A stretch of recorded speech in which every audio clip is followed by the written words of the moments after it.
14 ফেব্রুয়ারি পঞ্জিকা অনুযায়ী সরস্বতী পুজো।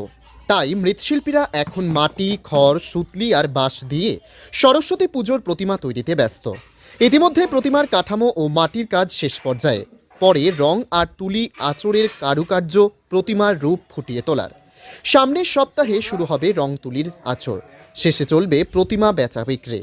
এই বেচা বিক্রি চলবে পুজো শুরু হওয়ার আগ পর্যন্ত। জেলায় জেলায় এলাকায় ঘুরে দেখা যায় প্রতিমা তৈরিতে ব্যস্ত সময় পার করছেন মৃৎশিল্পীরা। এখানে তৈরি হচ্ছে ছোট বড় বিভিন্ন আকারের প্রতিমা। পছন্দের প্রতিমার অর্ডার দিতেও বেড়েছে ক্রেতাদের আনাগোনা। প্রতিমা তৈরির সরঞ্জামাদির মূল্য বৃদ্ধি পাওয়ায় বিক্রি করে লাভ কম হলেও থেমে নেই মৃৎশিল্পীদের আদি পেশাদারি এ কাজ। সনাতন ধর্মমতে বিদ্যার দেবী সরস্বতী। হিন্দু শিক্ষার্থীরা আশীর্বাদ লাভের আশায় প্রতিবছর পঞ্জিকা মতে মাঘ মাসের পঞ্চমী তিথিতে সরস্বতী দেবীর পুজো করে থাকেন। এই হিন্দু ধর্মাবলম্বীদের বাড়িতে বাড়িতে নির্মাণ করা অস্থায়ী মন্দির। এছাড়াও শিক্ষা প্রতিষ্ঠানে পুজো উদযাপনে শিক্ষার্থীদের মাঝে ব্যাপক উৎসাহ দেখা যাচ্ছে। প্রতিমা তৈরির কারিগরদের সাথে কথা বলে জানা গেছে, আকার ভেদে প্রতিটি প্রতিমা 100 টাকা থেকে 1,500 টাকা দামে বিক্রি করা হয়। লাভ কম হলেও মজুরির টাকা ওঠায় মৃৎশিল্পীরা তাদের বাপদাদার আদি পেশা ও ঐতিহ্য টিকিয়ে রেখেছেন।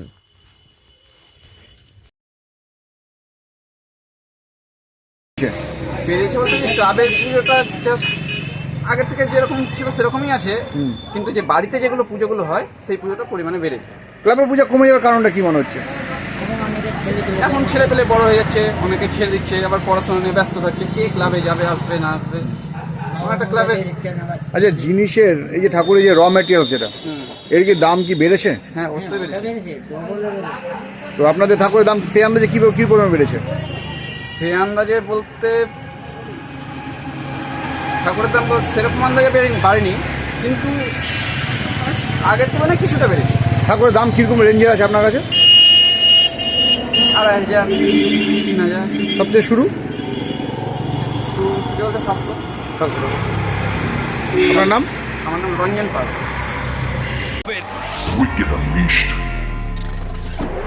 That's wicked. All the cuts and the curves. So wicked. Take what you deserve. It's wicked. EBS Raider. Unleash your wicked.